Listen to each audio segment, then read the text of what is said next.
सावन के पवित्र मास में होने वाले सोमवार व्रत की क्या है इन व्रत का महत्व और क्या होता है इन व्रत को रखने से। श्रावण मास हिंदू पंचांग के अनुसार चैत्र माह से प्रारंभ होने वाले वर्ष का 5वां महीना है, जो इंग्लिश कैलेंडर के अनुसार लगभग जून, जुलाई अथवा अगस्त में पड़ता है। श्रावण मास का आगमन वर्षा ऋतु के समय में होता है और सावन के इस महीने में भगवान शिव के पूजन का बड़ा महत्व है। इसी कारण ये पूरा सावन मास भगवान शिव को समर्पित किया गया है। बात करते हैं श्रावण के इस मास में श्रावण के सोमवार के व्रत क्या है, व्रत की पूजा विधि। श्रावण मास में भगवान शिव के पूजन का बहुत ही महत्व है। सावन के महीने में आने वाले प्रत्येक सोमवार को भगवान भोलेनाथ की विशेष पूजा अर्चना की जाती है और साथ ही सोमवार का व्रत रखा जाता है। आइए जानते हैं शिव पूजन और सावन सोमवार के व्रत की विधि, ताकि हम भगवान शिव की कृपा को इस व्रत के माध्यम से शीघ्र अतिशीघ्र प्राप्त कर सकें। आपको क्या करना है, सुबह जल्दी उठकर स्नान आदि से निवृत्त होना है। तत्पश्चात भगवान शिव का जल अथवा दूध से अभिषेक कीजिए। इसके पश्चात चंदन का तिलक लगाएं और बेलपत्र, धतूरा, फल, फूल आदि भगवान शंकर को अर्पित करें। इसके साथ घी अथवा तिल के तेल का दीपक जलाएं।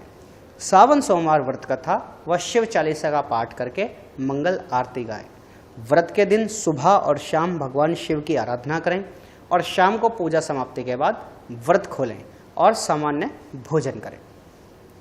अब जानते हैं सावन सोमवार के व्रत के बारे में कुछ विस्तार से कि आखिर क्यों भगवान शिव को प्रिय है ये श्रावण मास।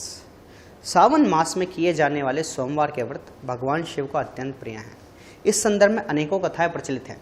एक पौराणिक कथा के अनुसार माता पार्वती ने भगवान शिव को अपने पति के रूप में प्राप्त करने के लिए सावन मास में निराहार रहकर कठोर व्रत किया।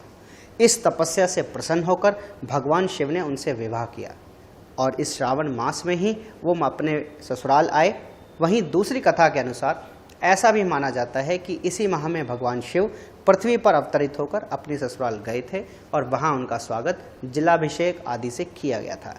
ऐसी मान्यता है कि भगवान शिव हर वर्ष सावन मास में अपनी ससुराल आते हैं और पृथ्वी पर रहने वाले वासियों के लिए कृपा प्राप्त करने का ये सबसे उत्तम समय होता है।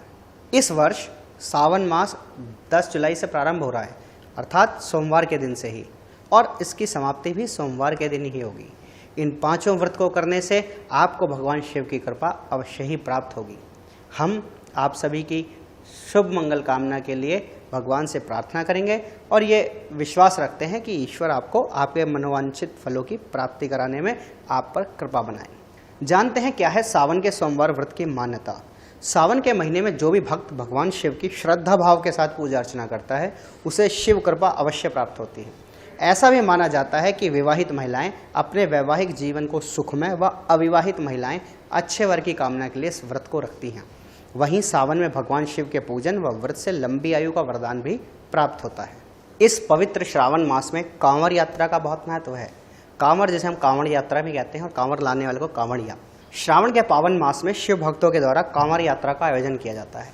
इस दौरान लाखों शिव भक्त देवभूमि उत्तराखंड में स्थित शिवनगरी हरिद्वार और गंगोत्री धाम की यात्रा करते हैं।